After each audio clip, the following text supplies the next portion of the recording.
భర్త భార్య మాట వినాలి. అబ్రహాము కూడా శారా మాట విన్నాడు. అయితే ఏది వినాలో ఏది వినకూడదో అది భర్త ఎరిగి ఉండాలి. అలా లేకపోతే కుటుంబాలు పాడవడానికి అన్ని విధాలుగా దారి తీస్తుంది.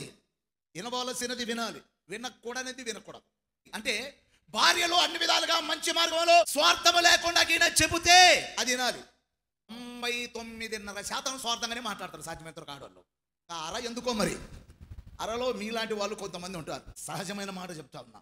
ఇంకొకటి ఏంటంటే బలహీనులు స్త్రీలు. మంచి ఏదో చెడు ఏదో చాలా మంది ఎరగలేరు. మంచికి ఏదైనా చేస్తుంటే భర్త వదిలే అంటారు, ఏదైనా చెడు వదిలే అంటారు. చెడు కంటే మంచిదే వినాల, మంచి కూడా జరుగుతుంటే వదిలే అంటే. అందుకనే జ్ఞానం కలిగి ఉండమంటున్నాడు పురుషుడికి.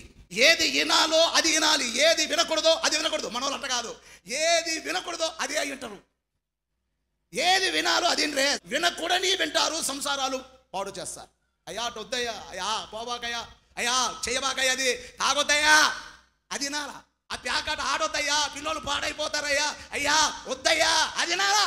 అలాంటివి సంసారాలు కట్టుకోవాల్సినవి వినాలి, వినవలసినవి వినాలి, వినకూడని వినకూడదు.